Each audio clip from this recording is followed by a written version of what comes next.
Assalamualaikum warahmatullahi wabarakatuh. Kami dari kelompok yang beranggotakan Reza Herdiana, Ria Rahmawati, dan Rima Safitri akan menjelaskan materi-materi yang ada di bawah ini. Yang pertama, saya akan menjelaskan mengenai kontrak tidak mempunyai format tertentu.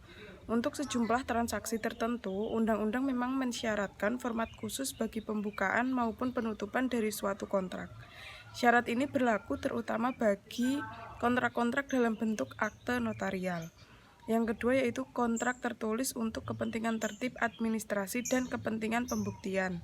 Berdasarkan hukum acara perdata yang berlaku di Indonesia, terdapat 5 alat bukti yang diatur dalam pasal 1866 KUHP Perdata dan pasal 164 HIR, yaitu bukti tulisan, bukti dengan saksi, persangkaan, pengakuan, dan sumpah. Sehingga jika terjadi perselisihan dalam suatu perjanjian, Anda dapat menggunakan perjanjian tersebut sebagai bukti yang sah dalam pengadilan. Yang ketiga yaitu saya akan menjelaskan mengenai kontrak tertulis hukum berlaku khusus bagi para pihak. Menurut pasal 133 KUH Perdata adalah suatu perbuatan dengan mana satu orang atau lebih mengikatkan dirinya terhadap satu orang lain atau lebih. Subekti memberikan definisi perjanjian sebagai suatu peristiwa di mana seorang berjanji kepada orang lain atau di mana dua orang itu saling berjanji untuk melaksanakan suatu hal. Yang keempat yaitu kontrak tertulis karena undang-undang. Konstruksi hukum yang dilahirkan dari suatu janji atau promis yang selanjutnya mengikat para pihak untuk dapat memenuhi hak dan kewajiban atau prestasinya masing-masing. Hal ini sejalan dari ketentuan yang ada dalam pasal 1233 KUH. Bahwa perikatan dapat dilahirkan dari undang-undang atau perikatan dalam KUH Perd. Musan perikatan yang berasal dari istilah verbintasi tidak ditemukan. Yang kelima adalah kontrak yang oleh undang-undang wajib dibuat di depan notaris publik dan PPAT.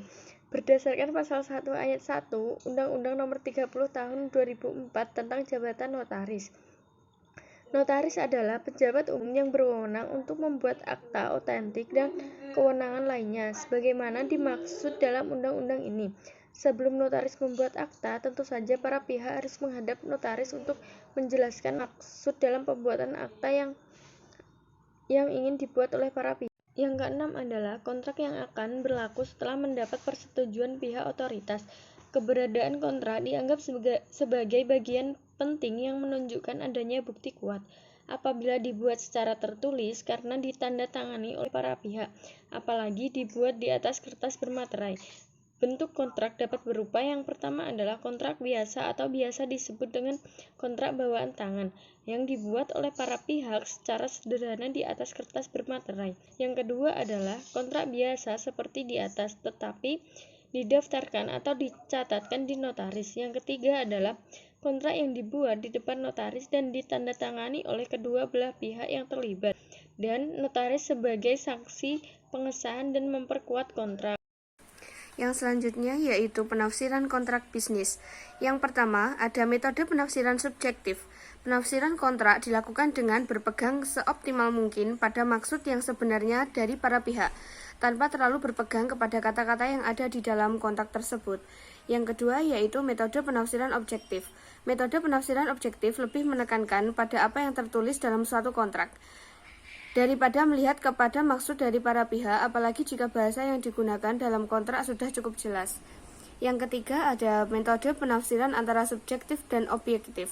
Dalam perkembangannya yang banyak terjadi dalam praktik penafsiran perjanjian, justru penafsiran yang bergerak antara metode penafsiran objektif dengan metode subjektif. Yang terakhir ada kontrak dalam bahasa Inggris. Keabsahan kontrak berbahasa asing dan kepastian terhadap akibat hukum berdasarkan asas kebebasan berkontrak. Menurut Undang-Undang Nomor 24 Tahun 2009 dan Surat Kementerian Hukum dan Hak Asasi Manusia Nomor MHH-UM 010135. Studi Putusan Pengadilan Negeri Jakarta Barat Nomor 451.